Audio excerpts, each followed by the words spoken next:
Debjani the story teller চ্যানেলে আপনাদের সকলকে স্বাগত জানাই। আজকে আমাদের গল্প বিষ্ণু মুখার্জি রচিত রক্ত সন্ধ্যা। এই গল্পের সূত্রধার এবং গল্প পাঠে আমি দেবযানী। গল্পে বিরসা মুন্ডার চরিত্রে রয়েছেন অয়ন সাহা এবং স্টুয়ার্ট ডেনিমের চরিত্রে রয়েছেন শীতম সাধুকা। শুরু হচ্ছে আজকের গল্প রক্ত সন্ধ্যা।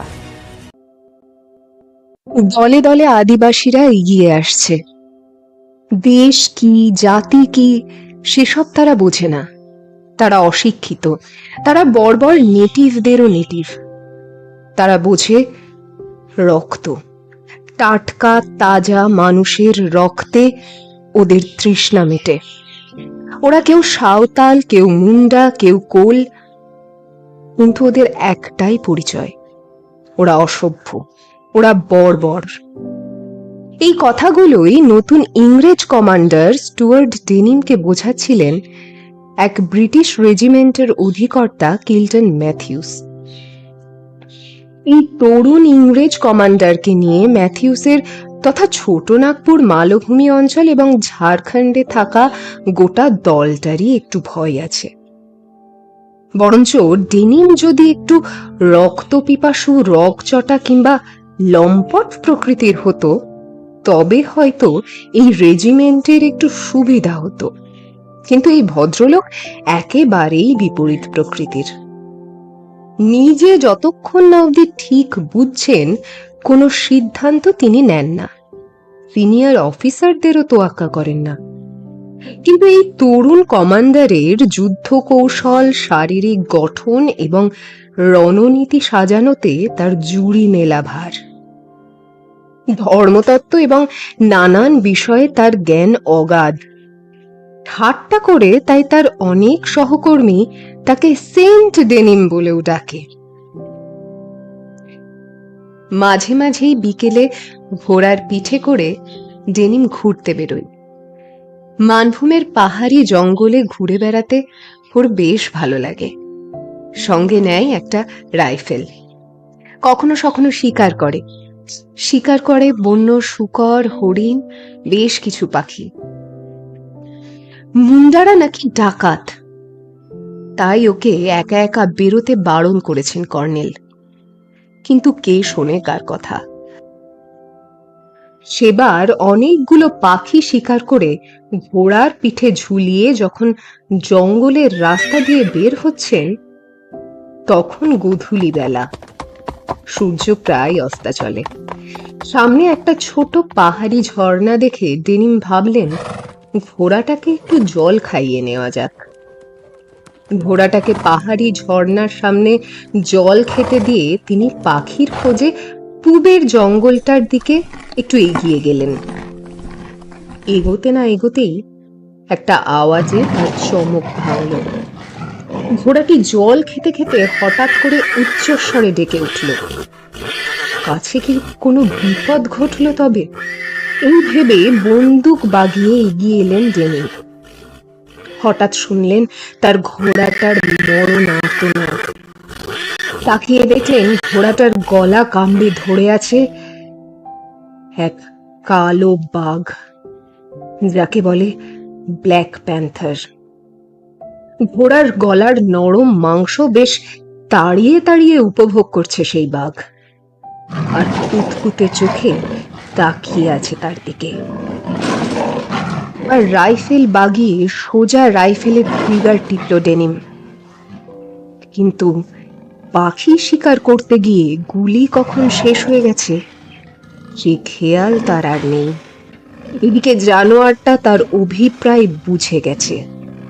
সে এক পা করে এগিয়ে আসছে তার দিকে, মৃত্যু নিশ্চিত। ঠিক সেই সময় একটা তীর এসে লাগলো বাঘটার গলায়।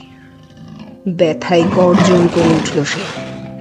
পরপর আরো কয়েকটা তীর এসে বাঘটাকে তার চির বেদনা থেকে মুক্তি দিল। এরপর দেখল পূবের পাহাড় থেকে মশাল হাতে নেমে আসছে কয়েকটা ছায়ামূর্তি। তাদের সবার খালি গা, পরনে ধুতি, হাতে তীর ধনুক আর টাঙ্গি। সামনের দলপতি গোছের লোকটা বেশ মোলায়েম গলায় বলল, সাহেব, মুদের সাথে এসো। জঙ্গলটোর রাস্তা হারায় বাঘের হাতে পড়েছিলেন বটে। চলো, পৌঁছায়েন দিই তোমায়। লোকটা আদিবাসী ডাকাত হতে পারে কি?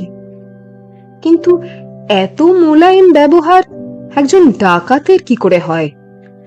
এইসব ভাবতে ভাবতেই এগোচ্ছিল ডেনি। এবার মশালের আলোতে লোকটার মুখ দেখতে পেল সে।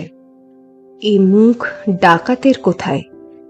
এই মুখে লেগে রয়েছে ভালোবাসার আবেশ, মানব প্রেমের আবেশ। অবশ্য ডেনিম নিজের আত্মরক্ষার জন্যই নিজের পরিচয় গোপন করেছে। সে সেই রাতটি আদিবাসী সর্দারের বাড়িতেই কাটালো। আদিবাসী রাজকীয় খাবার পেয়ে মুগ্ধ হলো ডেনিম। জিজ্ঞাসা করল, তোমার নাম কি আছে? লোকটা খানিক হেসে বলল, বিরসা বললেই যে কেউ চিনবে কিনা। নিজের কোয়ার্টারে ফিরে ঘটনাটা কর্নেল ম্যাথিউসকে বললেন ডেনিম। কিন্তু এই ঘটনা শুনে ম্যাথিউস যার পর নাই বিরক্ত হলেন এবং তাকে একা একা যাওয়ার জন্য এক প্রকার বকাবকি করলেন। এরপর বেশ অনেক দিন কেটে গেছে।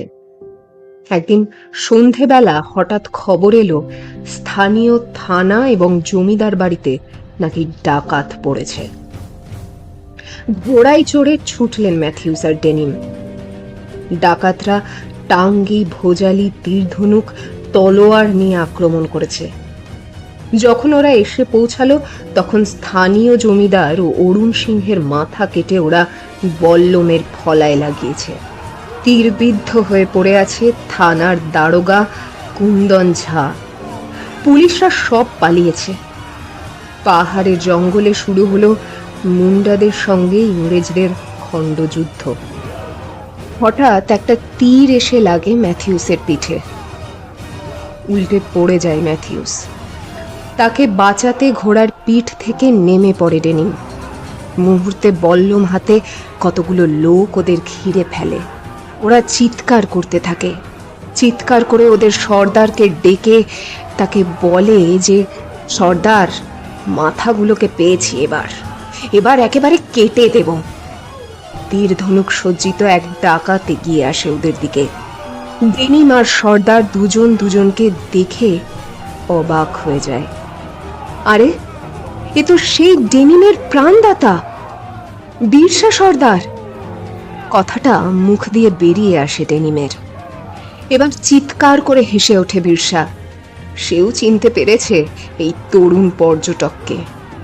হাসতে হাসতে সে বলে, ওরে ভুলু, ওরে ডোরা, আজ মুদের হুল সার্থক বটে।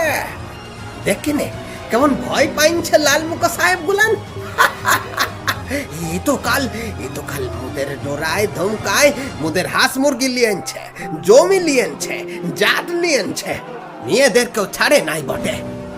আজ তারা কেমন ভয় পাইছে। ভয় সাহেবকে আমি সেদিন বাঁচাইলাম রাতে। রাতে মোর ঘরে থাকলো কিনে বলে সে পর্যটক। সেদিন মোর কাছে পরিচয় লুকাইছে বটে। কি ভীতু জাতরে ইংরেজ গুলান। এরা আবার নিজেদের মরদ কয়। চারপাশের মুন্ডারা তখন ফেটে পড়েছে হাসিতে।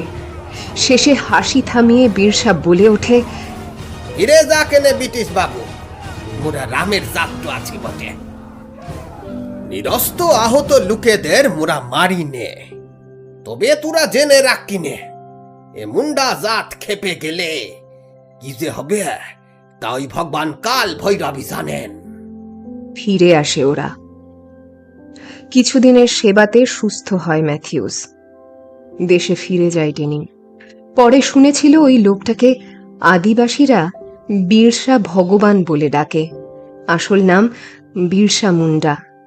এই হুল অর্থাৎ বিদ্রোহের আগুন সে জ্বালিয়ে দিয়েছিল ব্রিটিশ এবং জমিদারদের অত্যাচার রুখতে।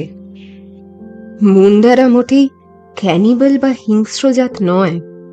তারা ঠান্ডা, শান্ত, সরল মানুষ।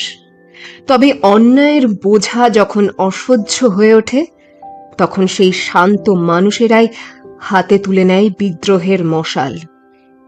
ইতিহাস আজও সাক্ষী, বিরসা মুন্ডার সেই হুল শুধুই একটা বিদ্রোহ ছিল না, ছিল সম্মান এবং অস্তিত্ব রক্ষার এক অমর লড়াই।